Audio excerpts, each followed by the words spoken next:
Velkommen til Rio de Janeiro for anden gang. Den her gang der er der ikke karneval, så nu får vi muligheden for at se lidt flere af de turistting, som byen ligesom har at tilbyde på, uden at gaderne de er fyldt med mennesker. Så det glæder vi os til. Så er vi kommet lidt i gang med dagen. I dag der skal vi hen og kigge på sådan nogle trapper her først, som har sådan nogle fede malerier, eller hvad man skal sige, hele vejen op ad trapperne. Det bliver meget spændende.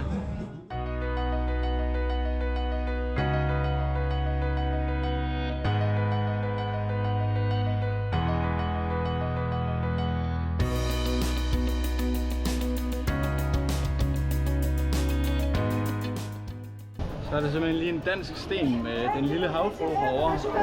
Det er også noget med, at der var over 2.000 sten fra hvor mange forskellige? 60 forskellige lande her.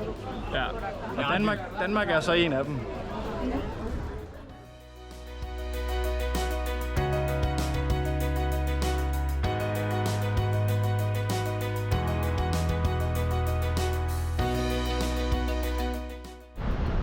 Vi er gået lidt videre, og nu er vi kommet hen til en katedral, der ligger herinde i centrum af Rio. Det er en ret vild bygning.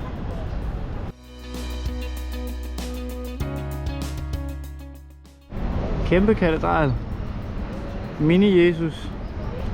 Kæmpe Jesus helt derude i distancen.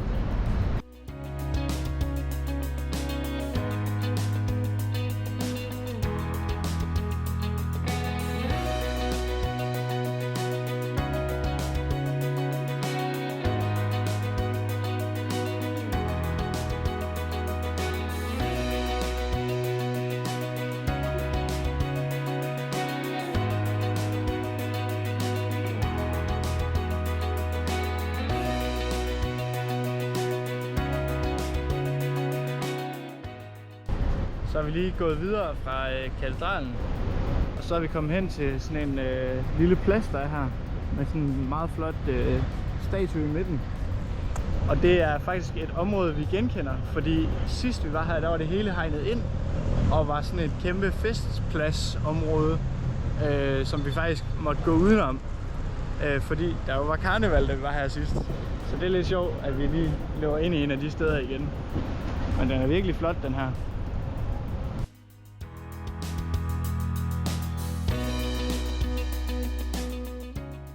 Vi gik lidt videre, og nu er vi kommet hen til sådan et ret stort museum her i Rio, og det ser ret sejt ud udefra.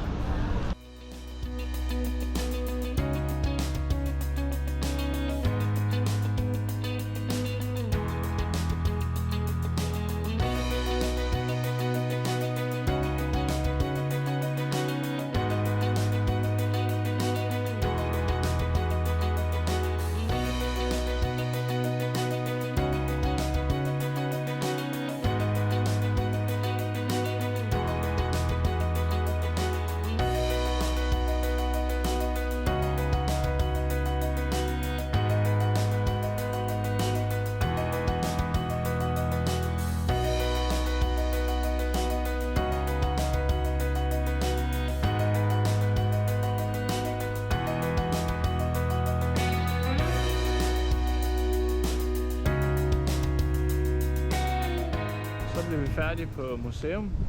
Det var nok meget spændende. Der var både sådan fysik og sådan lidt biologi museum over det. Og også sådan noget, meget sådan noget med fremtiden og Samfundet. Ja, samfundet, og hvordan man sådan, om man tænker over sit CO2 fodtryk og alt det der, hvad man nu snakker om i dag med miljøet og sådan noget. Overraskende meget mere spændende, end vi lige havde troet. Dejligt museum. Nu er vi lige på vej ud til kanten herude, for at se om det er fedt. Er det fedt ud? Ja, det er meget flot herude. Det er også en meget stor bro, vi kan se herude. Og så en masse bjerge i baggrunden. Efter museet, så var vi lige inde og få noget at spise, og så var vi ellers på vej hjem af her. Og så kom vi hen til den her gade, der så lidt bekendt ud. Og faktisk så specifikt lige det her hjørne, der under karneval, der sad vi og spiste sammen med de 3 danske drenge, vi mødte hernede. Det er simpelthen lige her, vi sad og spiste. Vi sad lige derovre, ned ad den, hvad det hedder, og vi gik ned ad den gade her. Det er altså sjovt nok, at det ikke er længere væk. I dag der er vi stået tidligt op. I dag der skal vi op og se Jesus-statuen, som ligger højt op på bucketlisten. Det bliver så vildt det her. Det bliver så fedt.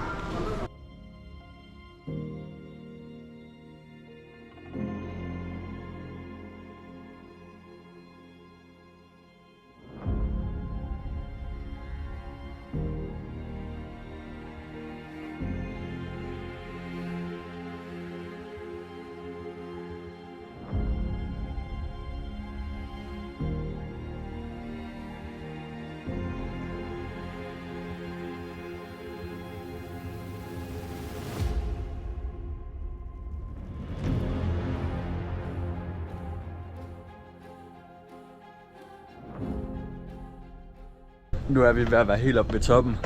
Det er så vildt det der. Vi har Jesus-statuen lige her. Og først skal vi lige op ad alle trapperne.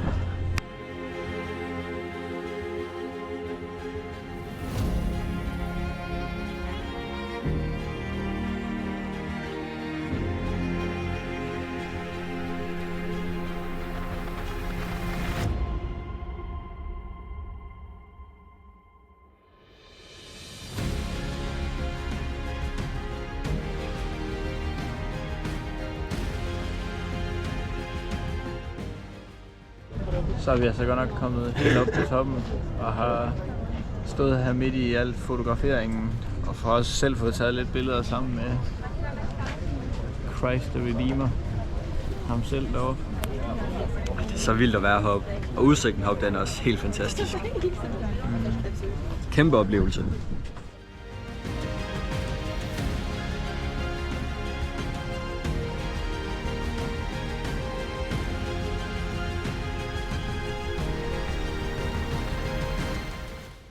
Nu har vi lige stået og nydt lidt og været heroppe, nyt udsigten, og nu er vi ellers på vej ned igen. Det var en virkelig fed oplevelse at være heroppe. Ja.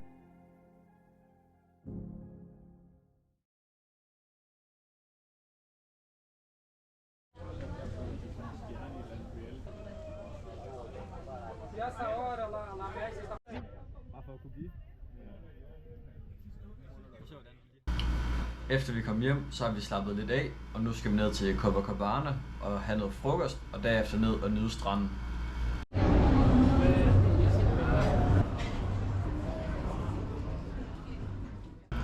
Efter vi har været ude og spise på en meget lækker restaurant, så besluttede vi os egentlig bare for at tage hjem igen. Jeg havde været ret tidligt op for at komme op og se Jesus-statuen, og vi havde ikke lige lyst til at tage ned på stranden. Så vi tog her tilbage, og da vi så kommer tilbage, så er den her store pakke altså bare nede ved receptionen. Og det er min store kuffert, som skal med hjem til Danmark nu. Og det er bare lækkert, at den er kommet. Det er så fedt. De har godt nok lige pakket den lidt om, for hvordan vi sendte den afsted. Men det ser også lidt mere professionelt ud. Det ser lidt bedre ud nu. Så det gør vist ikke så meget. Ja. Så resten af dagen den kommer til at stå på afslapning, og så må vi se, hvad dagen i morgen den bringer. Nu er vi klar til en ny dag. I dag der skal vi ud til en botanisk have, og derefter hen til en anden park. Og så lad os se, hvad dagen den bringer.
Så blev vi færdige i den første park.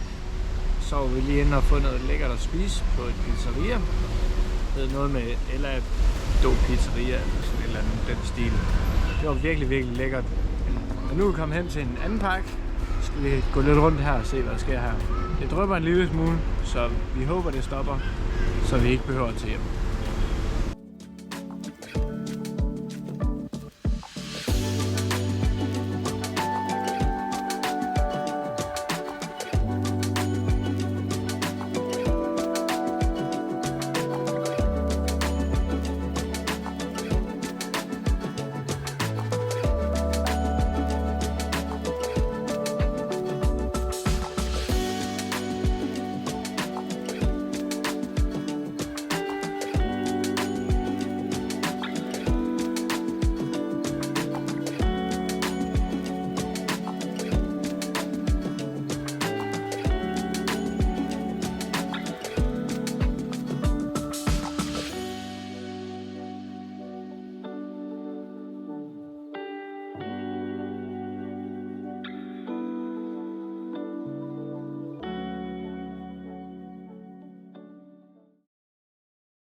Godmorgen til endnu en dag her fra Rio. I dag der skal vi op i sådan nogle kabelbaner. Først til et bjerg og så videre til et andet bjerg. Men det skal vist være ret flot. Det ser også fedt nok ud herfra. Der kan man lige fornemme begge baner.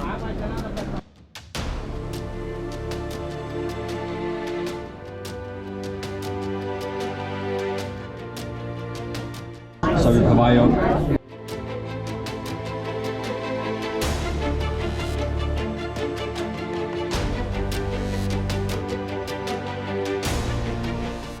Nu er vi kommet op til første stop og går lidt rundt her, og der er lidt forskelligt man kan se. Jeg kan faktisk også komme ud og flyve helikopter. Ja, det tror vi det er rimelig dyrt. Ja, det holder budgettet nok ikke til. Nej, så vi går bare herhen og nyder udsigten.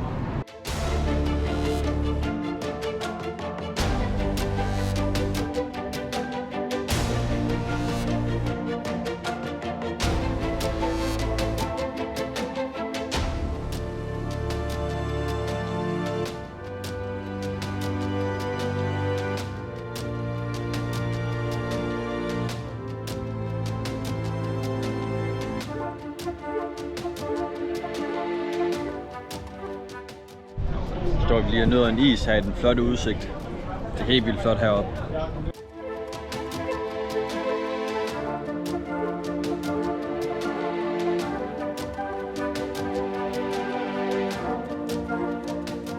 Nu er vi færdige her ved kabelbanerne. Vi har både været helt oppe og halvvejs. Og nu tager vi over på Copacabana og ser hvad der sker derovre. Så har vi været på Copacabana. Vi er nede og få lidt drinks. Og nu har jeg simpelthen fået mig en crazy idé. Se med her.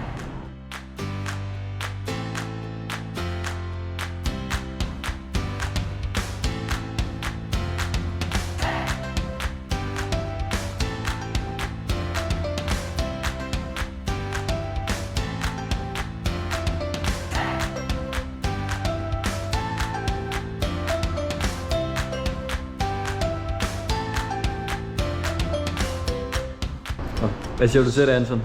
Den er sygt lækker. Altså det er fuldstændig ligesom jeg havde håbet. Det gør mega ondt at få lavet en tatovering. Big surprise. Og det tager også meget længere tid, end vi sådan lige havde troet. Men nu er det klaret.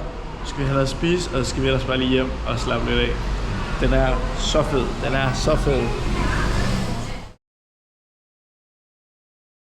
Så er det blevet næste dag.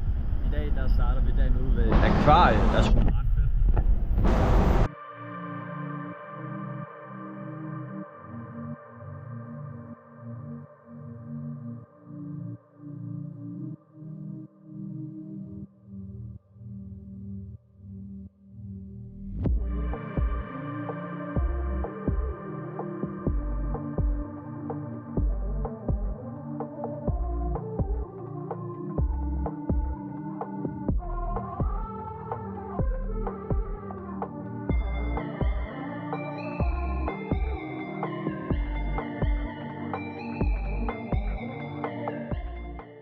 Så har vi været på akvariet, og nu skal vi ind og se sådan noget figur, noget Måske er det sådan noget voksfigurer. Det ved jeg ikke helt. I hvert fald nogle figurer.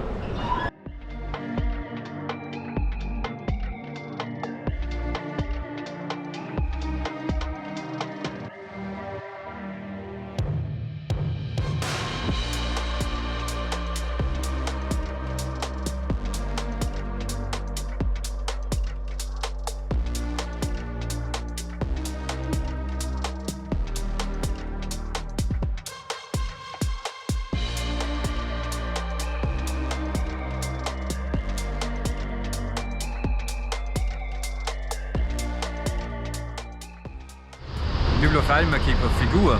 Det var egentlig meget spændende. Nu har vi lige siddet og slappet lidt af, lige fået lidt is, og nu går vi lidt videre.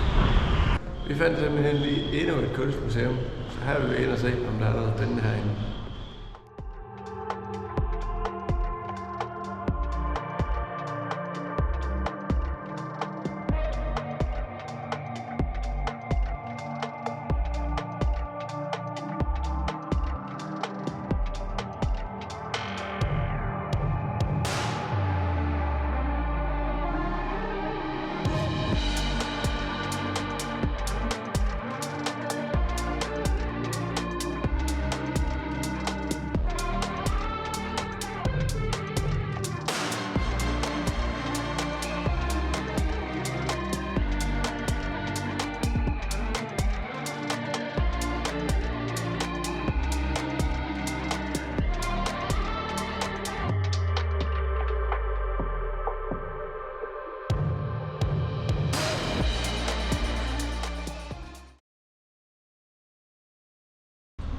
Velkommen til sidste dag her fra Rio, og den sidste dag her på vores Brasilien-tur. I dag der har vi nogle ret vilde planer, og vi har faktisk snakket om det tidligere. Nu er vi kommet op til første stop og går lidt rundt her, og der er lidt forskelligt man kan se. Jeg kan faktisk også komme ud og flyve helikopter.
Sikke, det er en fed tur, mand. Det var så fedt at prøve. ikke nok med, altså det var fedt at prøve at flyve i helikopter, men det er også altså helt vildt flot at se Rio opfra og flyve rundt om Christ the Redeemer og hen langs alle de store strande og populære strande. Jamen, det var så fedt. Jeg er lidt tom for ord. Det var bare fedt. Altså, det kan ikke rigtig beskrives, hvor fedt det var. Det var en kæmpe oplevelse, en perfekt afslutning på den her rejse. At kunne se Rio opfra. Det var så smukt. Og nu skal vi egentlig tilbage til hotellet. Vær sikker på, at vi har pakket alle vores ting ned, så der ikke er noget, vi glemmer hernede. Man kan ikke lige komme tilbage og hente det. Og så i morgen, der skal vi ellers bare hjem til Danmark igen. Det bliver meget mærkeligt. Mange tak for, at I har set med. Fulgt vores rejse. Det er dejligt at høre, at der har været så mange, der har fulgt med. Og for sidste gang. Ciao, ciao.